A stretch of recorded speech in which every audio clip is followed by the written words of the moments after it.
Hi, Vishal. Hi, hi, how are you? Good. How are you doing?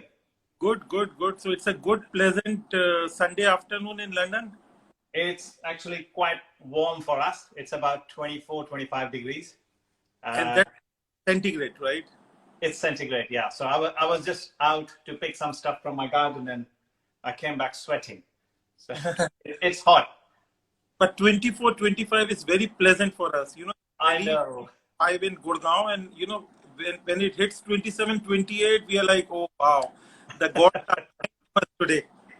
Yeah, So, yesterday or day before, it was about 37 degrees, and it was unbearable. Nobody was out. It was like being in India, and in the afternoon in the summers when everybody just hides in their homes, or दबा के लू चल रही होती है, बहुत गर्मी होती है.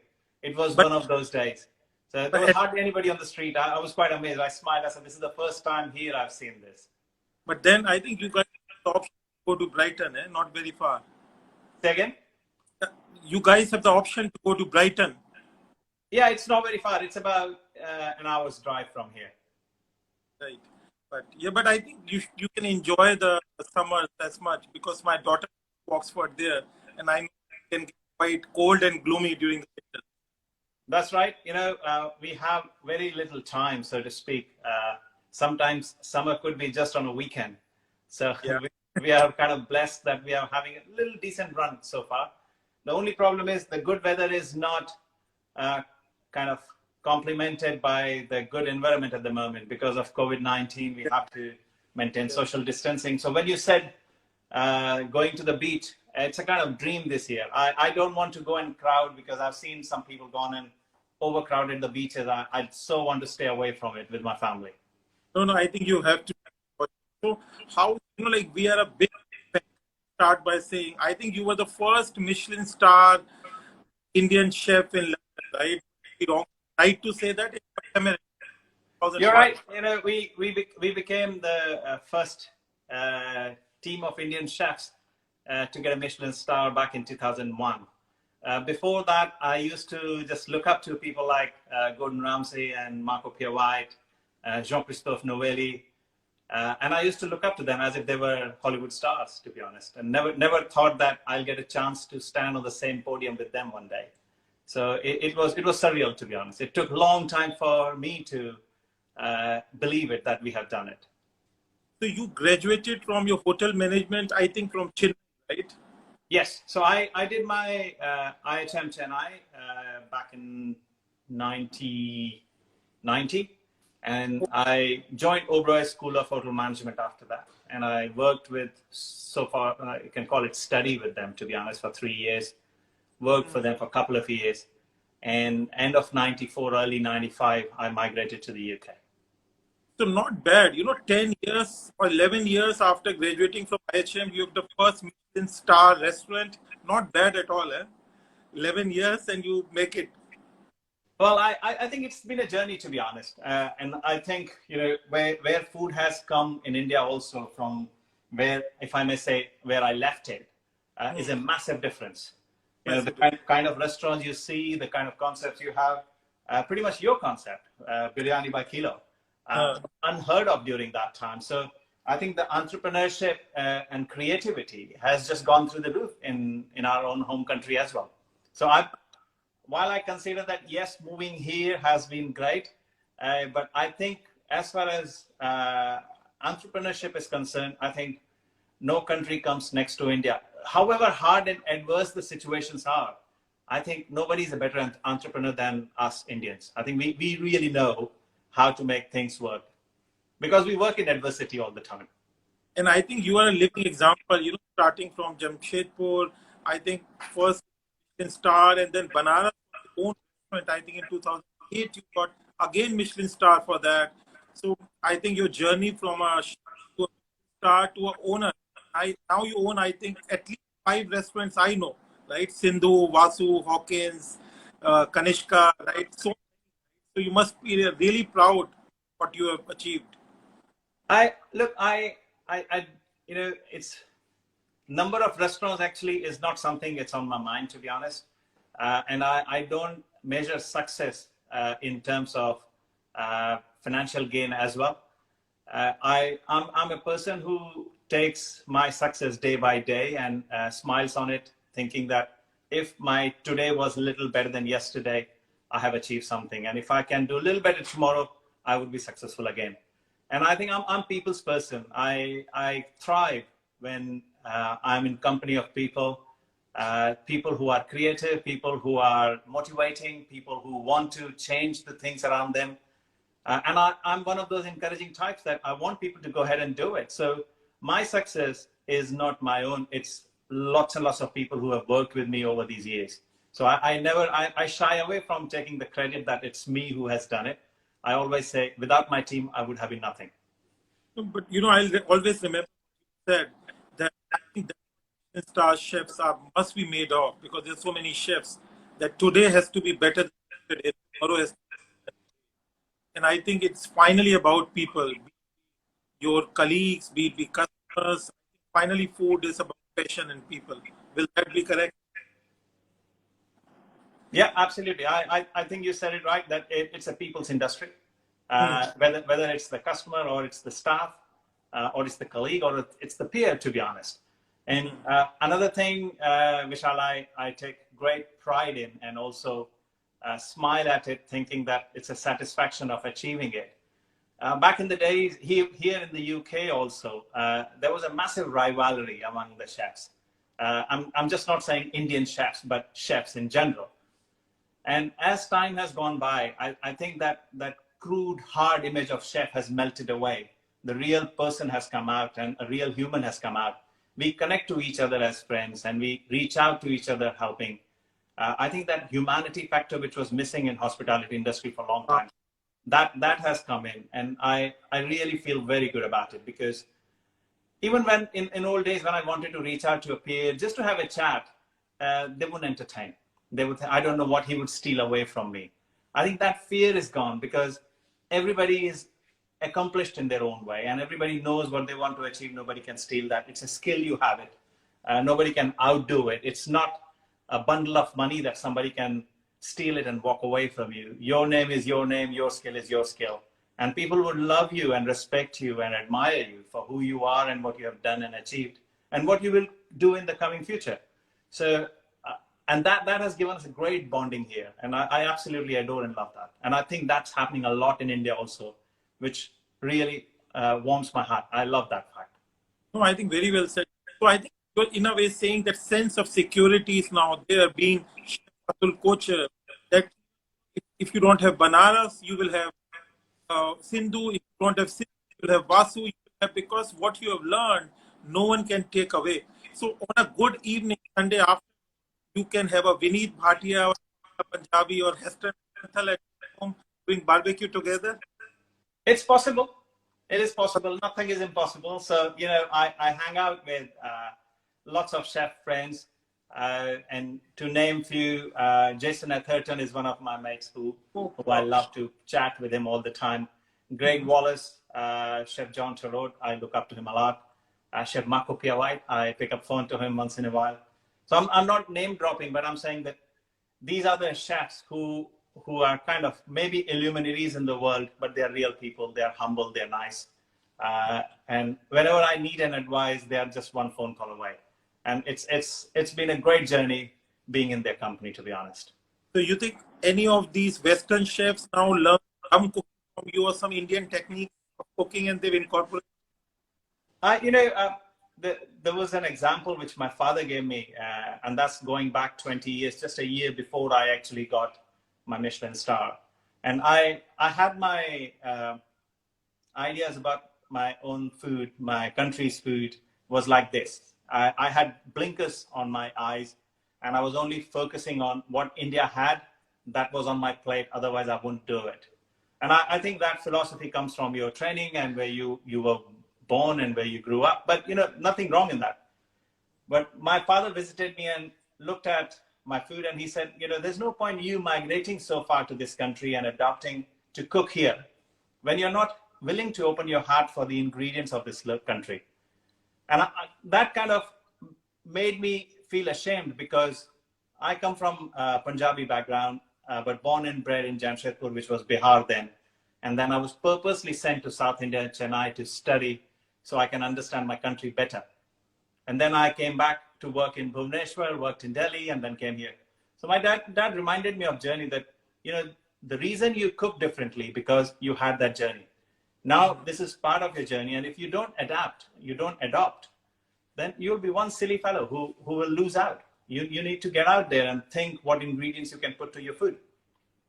And I think that was my turning point. I changed my cuisine quite a lot. Things like scallops and the salmon and venison and the wild boar, you name it. Things which were unthinkable were on my menu slowly. And I experimented, made mistakes, no doubt about it, but made some incredible dishes as well and learned a lot from these chefs who were around me. So when I landed with a Michelin star, I told my dad I got a Michelin star. He had no idea what Michelin star meant. But he knew the menu from Gordon Ramsay. So coming back to that, he showed me a menu from Gordon Ramsay and he said, look, this guy is cooking monkfish and using turmeric, coriander, red chili powder, and fennel seeds, making a curry paste and a curry powder of his own, and then making a sauce. He calls it curry valute, but it's actually a spicy korma. You need to get on that step and do something different. So I kind of took inspiration from Gordon Ramsay, so to speak. I saw that him kind of digging into any influences that would inspire him to do things differently. And that's what made him what he is today. So I learned a lot from him. So my food changed on the tip of my father and also looking at the chefs who were around me, that how they were dipping in and out of different influences to keep the cuisine going. So I have the highest respect for, chefs like you who have also turned entrepreneur, because it requires professionalism. So what a highest professional in a corporate world would be best entrepreneurs, because food is a very difficult business. But on top of it, you have to be an artist, right? To be a creator of food. Also, like you said, you have to inculcate cultures, narratives, be open to a lot of things within a lifetime, within 5 years. Like you're saying, local ingredients and modern presentation techniques, but yet, inculcate the Indian way of cooking. So it's inculcation or amalgamation and curation of too many things, still being a people's person, not being. So it's a combination of too many things, good things. Yeah, I think you got to take every learning you get on your way. I think that's very important. So whatever you achieve in terms of experience, that cannot be bought with any money. Can't be bought. I think that's what makes you rich. And again, I will say this was my mother's word, and I've stolen it. Without your failures, you cannot be a successful man. So if you haven't tasted failure, you wouldn't know how to appreciate success as well. So I think in everyone's journey, there are lots and lots of failures.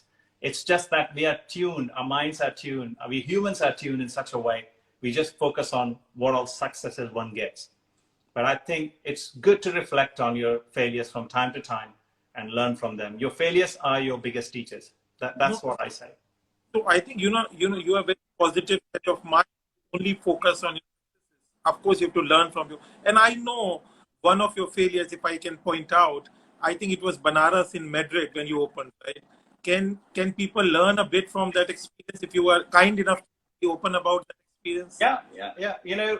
I think location and studying the demographics before you open any business, if it's as critical as a restaurant, I think one should actually spend money on that doing it, understand completely that what is required here before you actually go on to put all your investment in that pot. So as a Michelin star chef, and also I will bring my business partner in as well, who was my business partner that time, who lived in Madrid, and he said he knows Spain like back of his hand, and I don't think we'll go wrong with the kind of cuisine we have. So a little bit of arrogance as well, I would say. We went in with that, and we opened a restaurant, invested close to 2.2 million pounds opening that restaurant, way over the budget we should have spent, to be honest.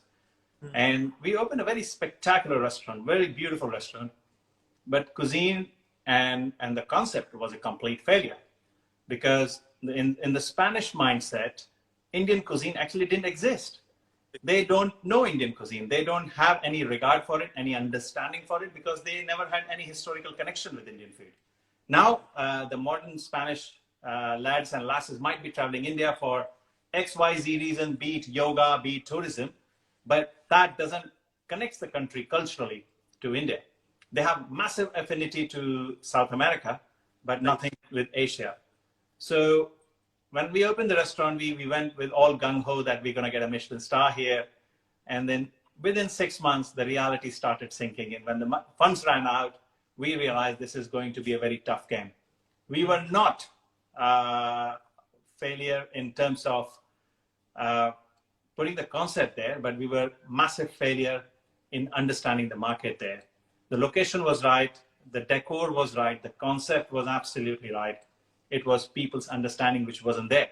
Spaniards are very patriotic people. They look for their own cuisine first, and they have massive amount of regional cuisines, be it Galicia, be it Asturias, be it Valencia, be it Seville. They look for their own local cuisines first when they dine out. Then they would look for European cuisines, and then they would look for South American cuisines, and then they would look for Asian cuisines. In that, it'll be Chinese and Japanese. Indian cuisine would sit somewhere on number 15 to number 18 on their preference. So to fight from that below and try to come up to top 5 is impossible, almost impossible. It wasn't going to happen in my lifetime. And I wanted to shut the business. My business partner didn't, because him and his family lives there. So we parted company. So I say failure in the part that I didn't understand the market, but yeah, it was a massive failure. Another failure was we opened a restaurant very zealously in a vineyard. Fantastic cuisine. You know, it was just out of this world. I don't think Indian food has done anything like that, what we created there when we opened that restaurant. Restaurant? Which one you're talking about? It was called Vatika, but it was back in 2010 to 2012. I think we ran it for 2 or 3 years. But it was a massive failure. Financially, it was draining. And though, to set it up, it didn't cost us much, because everything was there, and we set it up pretty nicely. But to keep it going was hugely draining on finances. It didn't work out. So we wrapped up, and then Lehman Brothers happened, and all the financial problems were upon the world that time. So we exited in a very silly manner. But I'm mesmerized about that place, because as a chef, what do you want? You want great food and fantastic wine and the setting of a vineyard. That's a dream job. But if you can't drive the footfall there, what's the point? So I can say, for the benefit of viewers who might be watching, like in Spain, maybe it's like first you have to sell the category, the Indian category, like selling a Bollywood movie in Spain with a Hollywood or a Spanish movie, because they might not be taken as a movie, no matter how good it is, right? So it really has to sell. So also, I think the kind of fine dining restaurants you do would be more 60, 70, 80 pounds per person at least. So that kind of, until unless they're very familiar and sort of aspiration, it'll be very difficult to sell it. I think, different markets want different things. So for people to go out and spend money on a great experience would be very little in terms of Spaniard, because in Spain, the average spend for food is actually very less. That's another study I went wrong in. People don't spend as much money as we do here in the UK. Because the food is cheap, and it's seen as a cheap entertainment as well. So even if you go to a good Michelin star restaurant, I'm not talking 3 Michelin star, but 1 or 2 stars, you could easily eat out for about 30 to 50 pounds very well, or euro, I should say. But you can't do that here in the UK. In a Michelin star restaurant, I think 30 or 50 pounds will only buy you a partial experience or only lunch. It'll not get you a dinner. But they're completely loaded with wine and everything, because wines are cheap. They grow their own wine. And another thing, Spanish people just love their own wine. They don't like anybody else's wine, be it Italian, be it French. Yeah, once in a while they'll indulge trying the European wines, but they won't touch any other wines. They are very patriotic about their own, and they have great wines. Nothing wrong with that. So that was another learning. So learning about your market is the best thing you can do before you set into business. That's very, very important. Also, if I can say, there would be like probably 15,000 restaurants in UK, and probably, you know, there will be restaurants who might have a business of $4 or $5 million of pound, and you have been lucky to do 10 Banaras, Kanishka, like Baku is going to come up. So probably you might have done 5 out of those 30 who are like 4 or 5 million, which is a great thing for a standalone restaurant. Will it be correct to say? I think you're right to say that. You know, if I was to ask, if I had to ask somebody, a fellow chef, that could you give me top 10 Indian restaurants in London today, and without going on the finances, but just great restaurant which could be right for Michelin Star category, I think one would struggle after number 6 or 7, because you know somebody might be charging 50 to 80 pound per head. I won't take the name of those restaurants, but just because of the location they are charging that sort of money. But the experience is actually worse than Chandni Chowk. and you think, why? And you come out thinking, why?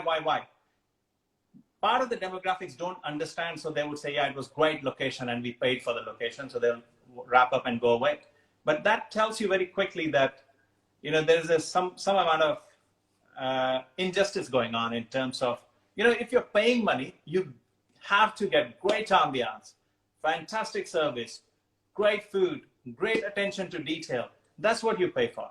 And if you don't get that, then it's a cheating, in my opinion. You're just squandering money from people's pockets, and that's not fair. So I kind of put my hands up and said, I'm not in the casual dining space. I know I can't run casual dining spaces. I can only run fine dining spaces. That's where I excel, and that's what I know best, and that's what people know me for. So I've kind of shied away from doing casual dining spaces. I did a casual dining space in India as an experiment for 3 years and failed terribly in Mumbai. So great learning, fantastic learning. Again, didn't understand the market in spite of being Indian, just having an OCI and the brown skin and Indian DNA doesn't make you succeed. You've got to understand the market. It's very important. So it is like saying कि Sanjay Leela Bhansali, whenever he makes an opulent period drama movie, it does Padmavat and so many.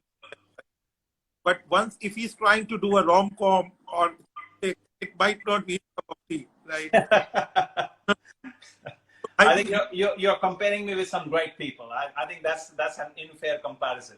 So, but I think, I get the gist of it. But you are a more a fine dine, very, every dish has to be taken care, made from heart. Every detail has to be taken care, and that is the kind of DNA you might have, and you might have. And I think you're very successful at that, right? So I think that's what I understand. That's been my training. That's where I thrive in. So I try not to, not that I don't want to be experimental. I do want to be experimental.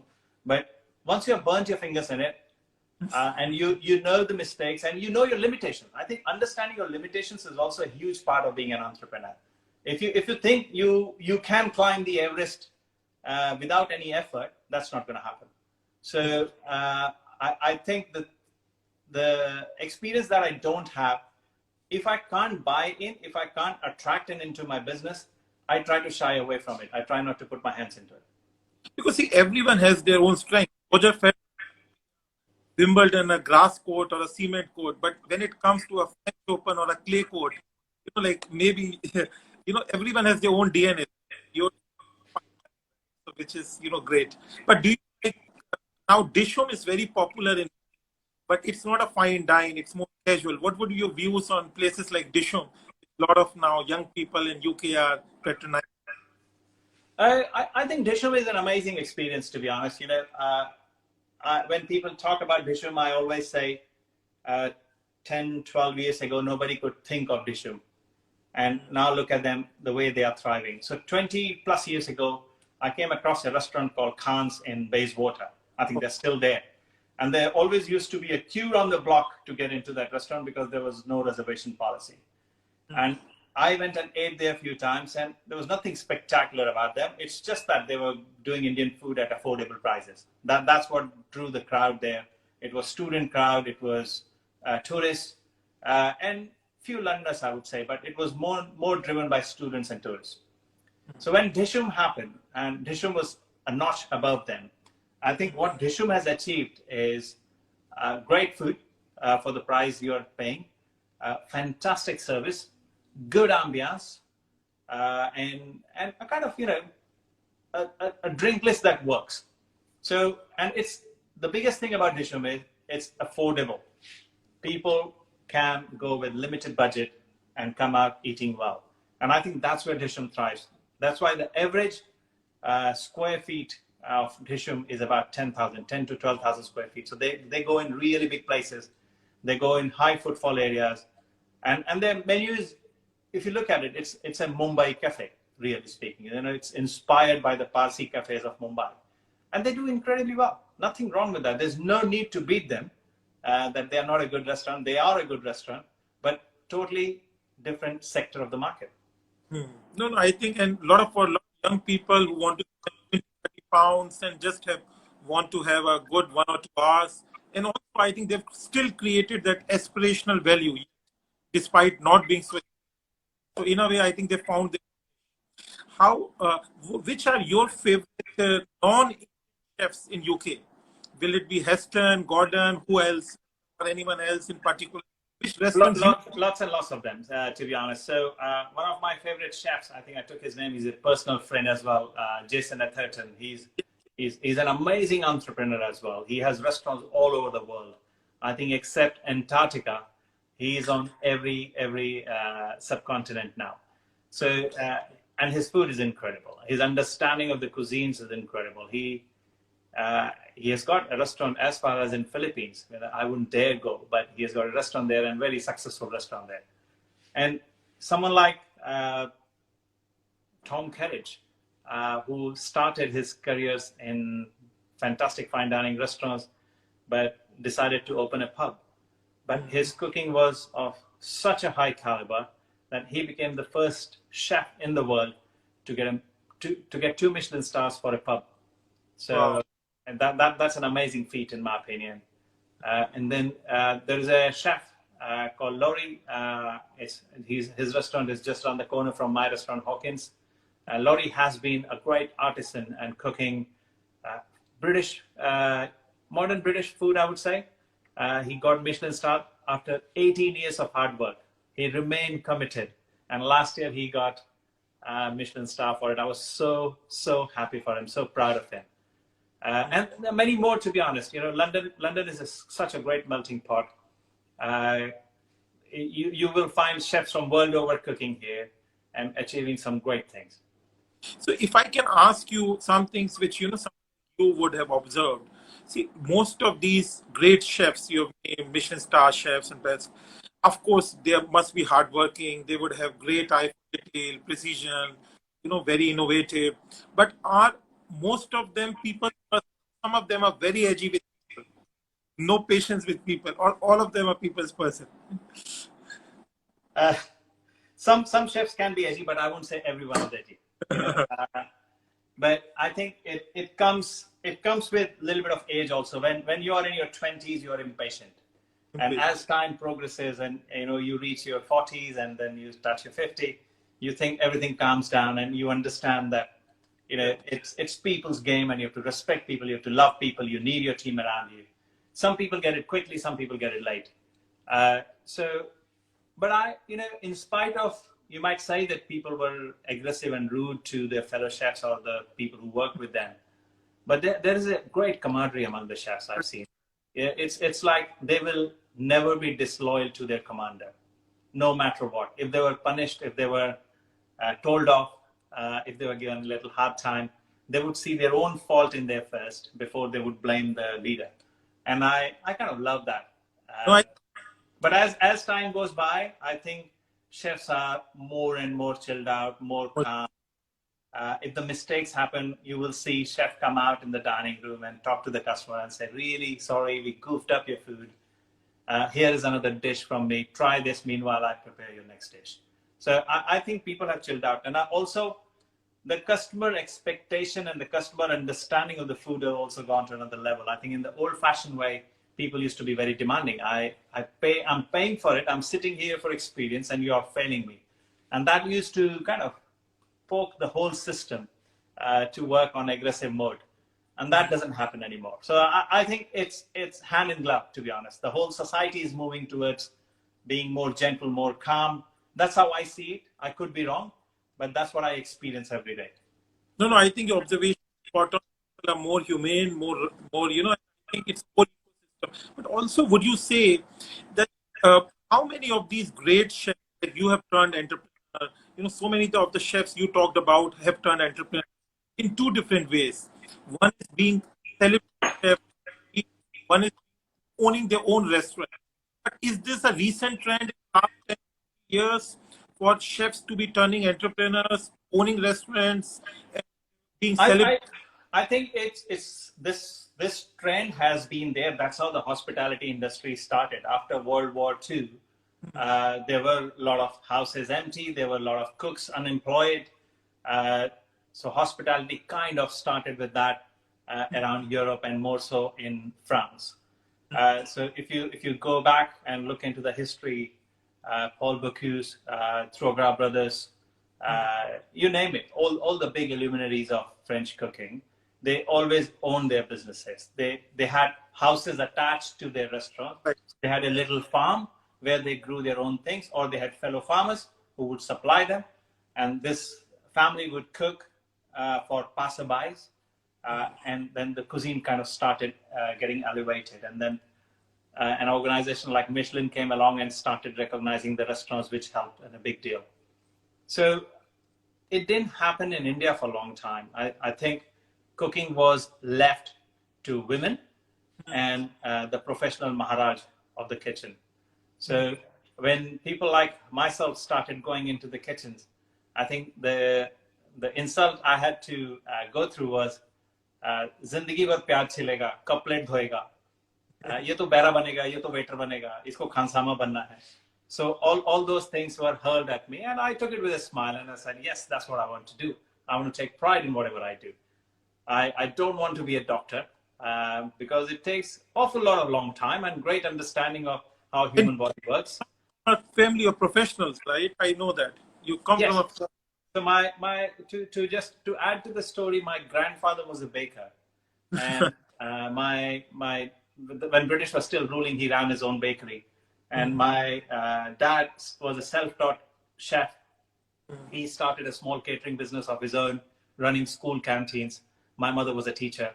My grandfather and my uncle, they all worked for Tatas. They were high officials of Tatas. So I was kind of in line with my Nana and my father, but I wasn't in line with my Dada and my Chacha. And that kind of annoyed a lot of people in the family that I wasn't going that way. But it was my decision at the end of the day, and my parents stood by me. I'm thankful to them that they did, because that time my parents had said, whatever profession you take, you got to remember that you will wake up with that profession every day of your life. Those days you couldn't change professions. You were given, you take one and you stick to it, whether you loved it or hated it. But now these days, people have options to leave whatever they're doing midway and try something different, which is a great thing. But that time, that option wasn't available. So I look back and I think, oh, thank God I got that advice. And I'm so happy that I wake up every day as a chef and still excited about what I'm going to do all day today. But also, is it, if I again ask the question in a way, that, the rise of Heston Blumenthal's and Gordon Ramsay's, where, the TV also played a part in making them the celebrity chefs. When did that start, especially in UK, if I can ask? So, in British cuisine went through a huge revival or huge uplifting in 90s. So as I arrived in this country, Marco Pierre White became the first British chef, English chef, to get 3 Michelin stars at a very young age. And Chef Nico Ledanis, who was a 2 Michelin star chef when I came to this country, got his 3rd star at the age of 60. So, yeah, so it was a massive, massive achievement. And they were the big kings of this industry that time. And then suddenly a kind of a bomb bursted and Gordon Ramsay came to the scene. And he completely changed what British restaurant industry would look like. So he had Italian influence, he had French influence, he had great British influence, and he would reach out, tip out to anywhere and anywhere that cuisine would teach him or that culture would teach him. He had such a voracious hunger for learning, which still does. He still says, "I'm very hungry for learning still," and I love that line of his, that he's hungry for that. And many more chefs, people like Jason Atherton, Angela Hartnett, Giorgio Locatelli, all these people have come out of his stables. So they all worked with him, and now they are superstars in their own rights. And because they had a great mentor and many mentors like him, and that's what kind of puts them apart. So I think that was the start of the era when chefs actually started owning their own restaurants here in the UK. And I think earlier in 2000 onwards, I think it has happened a lot in India as well. So which makes me brim with pride and love and affection for my fellow Indians that they are also doing that. No, I think, and you guys, some of you, like, you got so many Michelin stars and brought great pride to it. I would say, the Indian cuisine seems the best in London, in the whole world, because the number of, it's not easy to get £100 per person. Even in New York would be very difficult to get. It's also the collection of such great Indian chefs in London, and I think it must, credit must be given to you, who must have created that environment, camaraderie, to you, Kamila Punjabi, all the Chutney Marys and the Rasoi and all the, great Indian restaurants there. I think nowhere in the world you have a collection of such. Also, like, because I'm Biryanibykilo, and what kind of different biryanis and kebabs you have done? Have you done a guinea fowl biryani or a deer biryani or a rabbit seek kebab? Tell me about your biryanis and kebabs, which I am very passionate about. I know, Vishal, your company is amazing. Biryani by Kilo was an unthinkable concept, and you made it happen, and such a big one. What I understand, you are in 40 cities now, right? So we are in 20 cities. We have 40 outlets, and our USP is that we, like, I come, if I can say, I'm IT entrepreneur, hedge fund, private equity background, and I said, why don't I've invested in a lot of, why don't we have a Indian chain like TGIF or any of the any of the chains, Nobus, like, in the world, which is known for Indian food, and the food business really takes off worldwide. Just Eat or Grubhub Seamless delivery, and we said biryani is a great delivery category, right? As a food, it's a complete food. It's rice, which is carbs. It is meat. It is vegetables. It is any complete meat. Delivery, you can eat it after even one day, and it's not messy. And we said there is no incumbent leader, not only in India or worldwide. Like, pizza would have an incumbent leader, or a Chinese food. So we said, let's do it. And we said, but we do it the right way. Like, first of all, people were making biryanis in 10, 20 kg pots and selling through the whole day or next day. We said, we'll make biryani dum cooked fresh for every individual order in handi, and we'll deliver it in the same handi dum cooked. So that took us 6 months to keep that back end, got that back end right. But now, we are into like 20 cities. We should be pan India next year. We are almost 100 crores annual run rate. Wow. Come to UK, Middle East next year. We'll take a lot of help and inspiration and guidance from you when we come there. But yeah, so I think food delivery should do quite well in a lot of the countries after COVID, I think. That's fantastic. Congratulations. So somebody's saying, come to Australia. I think you should go to Australia as well. Yeah, we will. But tell me, like, what are the different kind of biryanis and kebabs you would have done in your 20-year career? So I've done with lots of things here, lots of meats and lots of vegetables as well. So I'll go on to the vegetarian first. So let's tick all the boxes. I don't want anybody to get offended. So in winter time, often I'm asked that what vegetarian option you can give for the meat eaters, because in Christmas it's all about meat. And vegetarians and the vegans, they want to know what can be done. And the root vegetables here in the UK are just amazing. This country may not be great in growing tomatoes and basil and the courgette flowers and all that, but this country is amazing in growing root vegetables like onions and the potatoes and the cabbage and you name it, parsnips, swede. What I do, I take all these fantastic root vegetables and I create a dum biryani with that, and which is often a hit. And also I do it in a crust sometimes. So dum is given in a pastry crust, so it's baked and vegetables get cooked within that. And you cut the pastry and give a big slice with the rice and the vegetables inside. And British are used to of having great sauces. In India, we would love a fantastic raita to go with that. But British want a sauce as well, apart from raita. Raita is taken as a relish, as a chutney for them, but you need to give a sauce. So I came up with a vegetarian nihari sauce to go with it, so that they can dip into it and eat the pastry as well as a bread on the side. So, and also I saw one of my favorite vegetable on your menu as well, and that is jackfruit biryani, which I make often. Yeah. I think it's a great vegetable, and it's a fantastic mock meat, in my opinion. Yes. It doesn't have any protein value, unfortunately, but it does give you the feeling of having meat, which is great. In terms of meats, I have cooked with everything and everything you can think of. I have made biryanis with hare, rabbit, pork, venison, buffalo meat, bison meat. So you name it, I have done everything apart from chicken and lamb, no doubt about it, and goat as well. So I've tried my hand on everything. But one that remains my favorite all the time is still the chicken. I don't know why, but I think it's quite a neutral meat and takes the flavors quite amazingly well.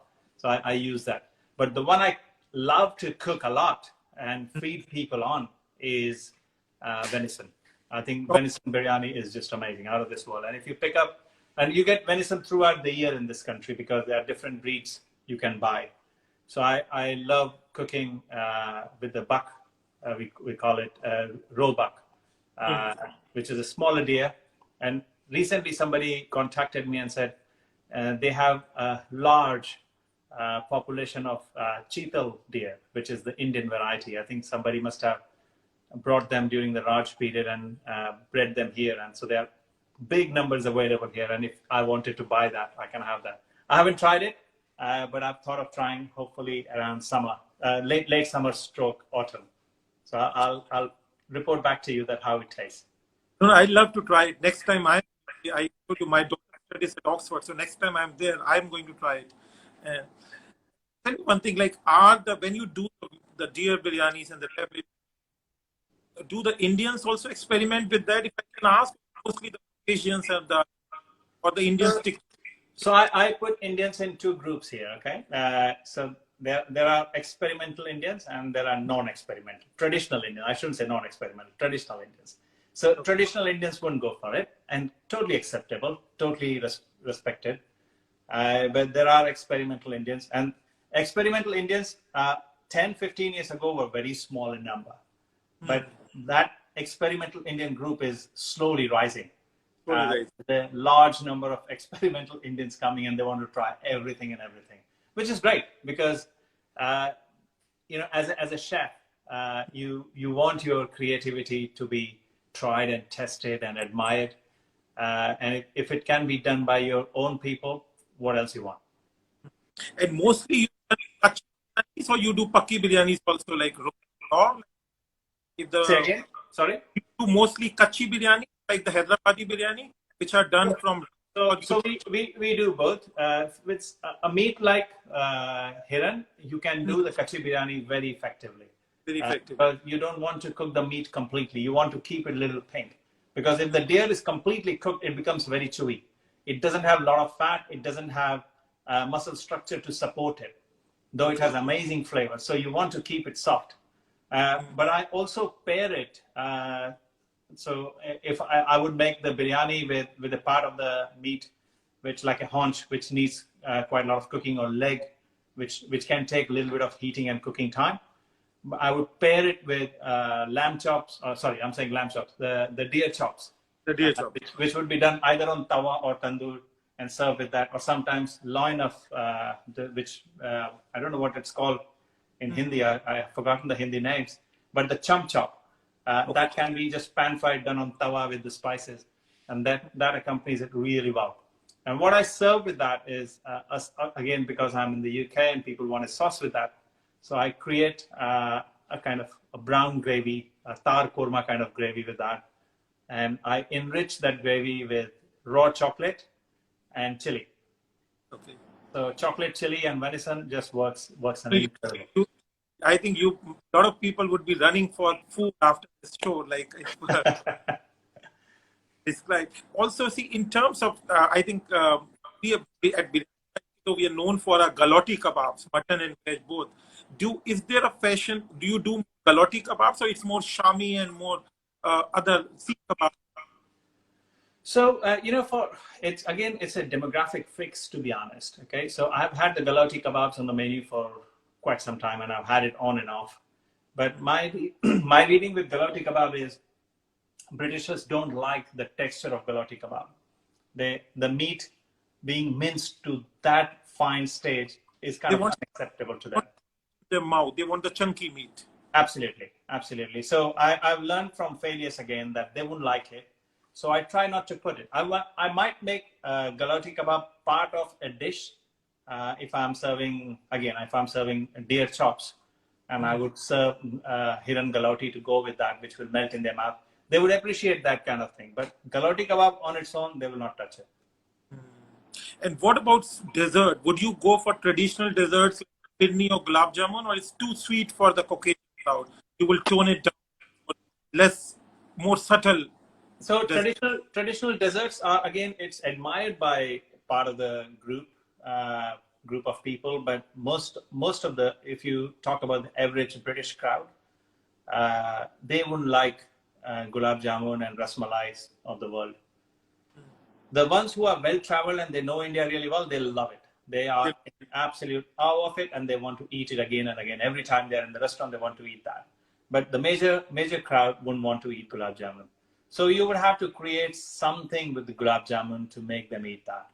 And in my opinion, Gulab Jamun is such a fantastic creation. It's meant to be eaten on its own or with vanilla ice cream. That's the only combination I recommend to everyone.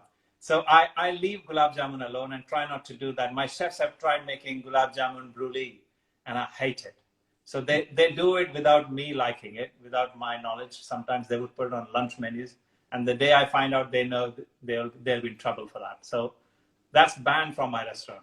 So we are into creative desserts.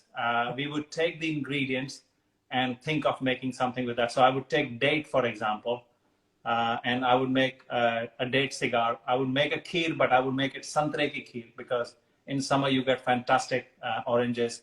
And we would create 3-4 different textures with oranges to go with that kheer. So it wouldn't be just rice and santra in there. It would be a kind of jelly of santra. There would be a kind of reduction of santra. There would be a crisp of santra. There would be santra powder. So I would just create different flavors and textures that would go with kheer, and just add to their enjoyment. I think you make my mouth water. But do you also add liqueurs in your dessert? A lot of chefs put liqueurs in their dessert. Yes, people do, and I do it from time to time. But my dessert quantity on the menu, the number of desserts I would keep are about 5 to 7, no more. But I always like to keep at least 3 or 4 desserts which are alcohol-free. And it's out of respect to a lot of people who wouldn't want to have alcohol in their food, be it a health reason, be it a religious reason, be it personal reason. So you have to cater to that part of the work. And also, these days, I remain mindful of having dairy-free desserts, because there are a lot of vegan people who wouldn't want to eat dairy. And if I can ask 1 or 2 last questions, what would be Chef Atul's top 2-3 signature dishes by which Chef Atul is known for and you want to be known for? Okay. I think there are a few dishes which I find on everyone's menu these days, and they obviously started from my kitchen first, and then these boys who were in my kitchen, now they've gone on to cook their own, and they, out of respect, a lot of them actually say Chef Atul's Okay. favorite dish, which is very sweet of them. So one is the soft shell crab, which I think I was the first one to introduce it here in the UK. And I serve it in different varieties of combinations.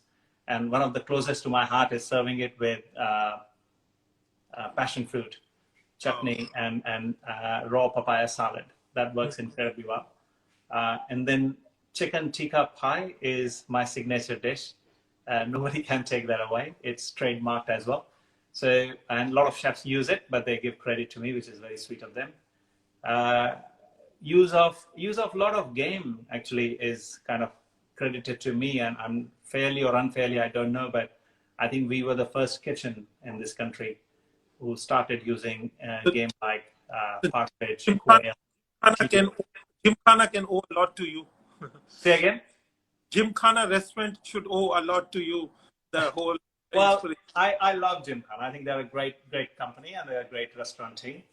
And to be fair to them, they have done incredible work. But it's also fair to say that when they opened, the entire kitchen brigade was from my kitchen. So that's the way it goes. You know, people take people from other kitchens when they start their business, and they did that too. So, and they have got a great business. I've got great admiration for them. No, I think a lot of the dishes people owe to you. I have heard it from chefs also that, you know, like, I think rightly so, like you said, because I think and people should get it. And I also saw on your Insta page there is a scotch with the name Chef Atul Kochhar. Is that? Yeah, so I love getting my own alcohol made as well. So that scotch was specially concocted for me. Wow. It's a blend. So it was made by one of the houses in Scotland, and it's a beautiful blend. We are very proud of it. It's in Kanishka in my restaurant, and also I have wines by my name. So I have a lot of, I think about 6 wines. We get it labeled. So we send our team of sommeliers to these vineyards. When the grapes are being picked and mixed, they taste it with the winemakers and they decide what blend we're going to go for or what grapes we'll go for. So we have that as well. So yes, I love that part of the business. Though it's a value add thing. It's not my main business. It's a value add thing, but it kind of gives an understanding to people if they're having my tasting menu, and if I recommend that try the Sauvignon Blanc, which we got it from Australia, for example. People would immediately go for it because it's been tried, tested, and paired. And recently, I'm quite into Indian wines as well now, because I think if the food is from that region, the terroir of the wine would complement it immediately, and it does. So some of the wines which are made with love and passion and great care, I put them on my menu. I wouldn't show any partiality by telling you names I have. But I try to support as many winemakers from India as I can. So I think you are a bona fide celebrity, you know, in a Bollywood or Hollywood. When stars have perfumes by name, they've arrived. I think in case of chefs, of course, chefs have their own restaurants, a lot of them dishes. But I think when a chef has wines and scotches by their name, I think you've really arrived.